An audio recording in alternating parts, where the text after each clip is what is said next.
Hello.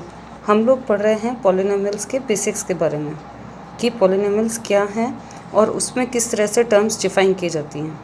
Okay, polynomials जो है वो एक वेरिएबल का एक रिलेशन है ना।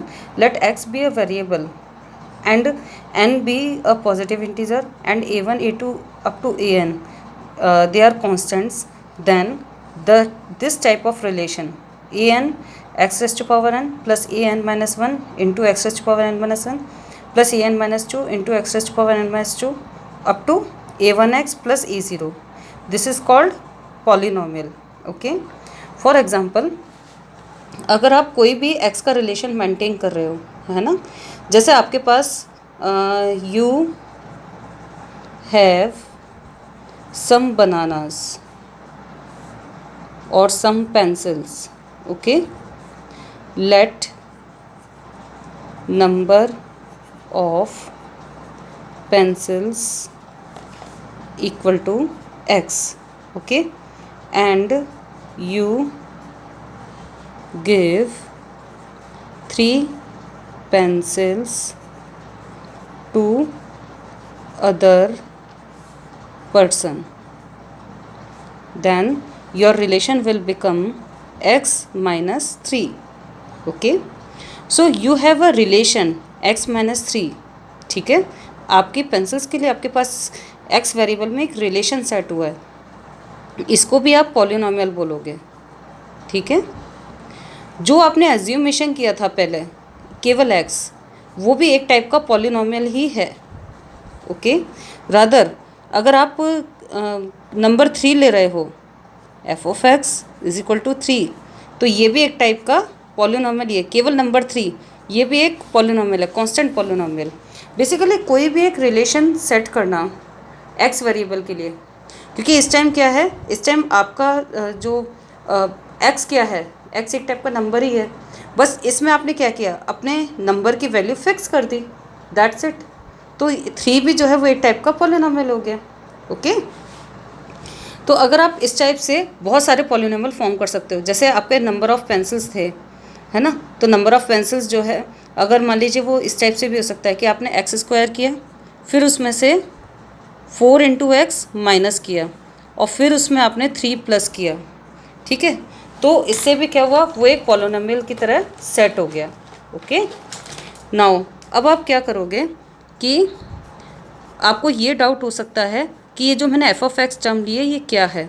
F of x is the basically it is the function of x. Okay, जिसमें एक्स वेरिएबल जो है वो कोई भी फॉर्म ले सकता है, कोई भी रिलेशन ले सकता है, उसको हम एक्स का फंक्शन बोलते हैं. It is like F of x, function of x, कि एक्स किस टाइप से फंक्शनिंग कर रहा है, किस टाइप से रिलेशनशिप दे रहा है आपको. ठीक है, तो उसे हम कहते हैं फंक्शन ऑफ एक्स. अब सपोज़ अगर मान लीजिए जो मैंने ये वाला जो आपके सामने जो डिफ़ाइन किया है, ये मैंने जनरलाइज टर्म में पॉलिनोमियल को डिफ़ाइन किया है, a N x raise to power n. इससे आप इसको देख के डरिएगा मत, ये सिर्फ कांस्टेंट है, जिसमें आपको सिर्फ ए एन माइनस 1 ये कांस्टेंट को डिफाइन कर रहा है, और एन जो एक्स की जो पावर एन माइनस 1 है, ये एन की एक्स की पावर को डिफाइन कर रही है. सिर्फ इतना सा फ़र्क है. ठीक है, अब इसमें सपोज़ आप मान लीजिए एन इज इक्वल टू आपके पास 1 है ना, तो आपका जो एफ ऑफ एक्स है, हमारे पास जो जनरलाइज फॉर्म थी वो क्या थी, a N x raise to power N plus a n minus 1 x raise to power n minus 1 up to a1 plus a0, है ना, a1 x plus a0.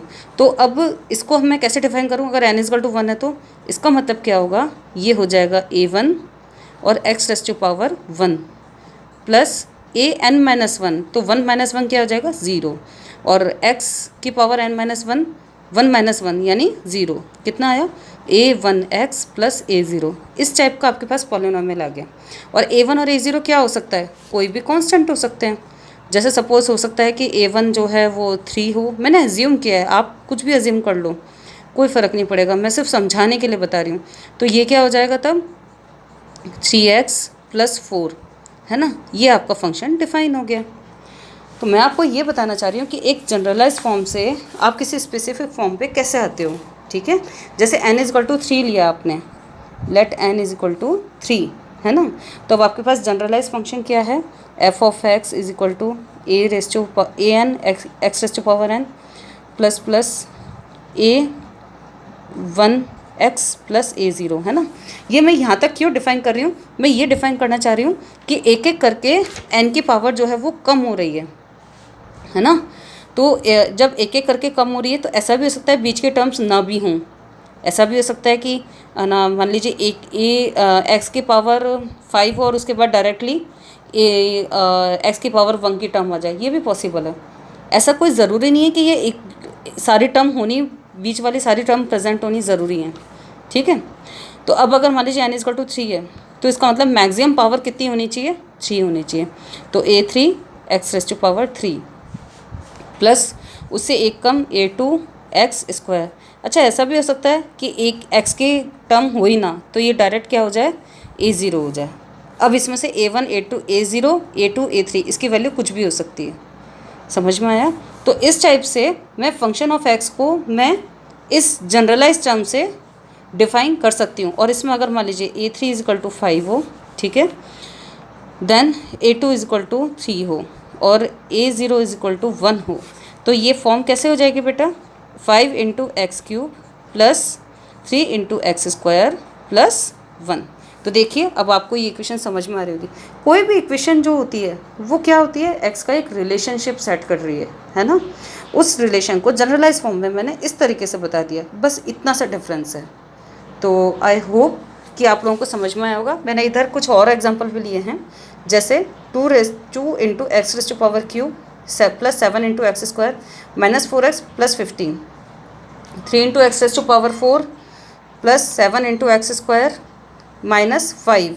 Okay, तो इस तरीके से मैंने दो अलग अलग फंक्शन लिए हैं। और इसमें क्या होगा, इसमें ये वाले जो होंगे टर्म्स, उसमें इसमें जो है जैसे ये वाला है आपका, तो इसमें जो टर्म्स होंगी जैसे 2x क्यूब और 7x square minus 4x minus 15, तो 2x क्यूब एक टर्म हो गई, 7x स्क्वायर एक टर्म हो गई, माइनस 4x एक टर्म हो गई, 15 एक टर्म हो गई। इसमें है ना वेरिएबल हो गया एक्स रेज़ टू पावर 3, तो इसका जो कोफिशिएंट है वो हो गया 2, तो इसका मतलब a3 की वैल्यू हो गई 2, इसमें a2 की वैल्यू हो गई 7, इसमें a1 की वैल्यू हो गई -4 और इसमें a0 की वैल्यू हो गई 15। तो इस तरह से आई होप आपको समझ में आया होगा कि पॉलिनोमियल का बेसिक क्या होता है। Thank you.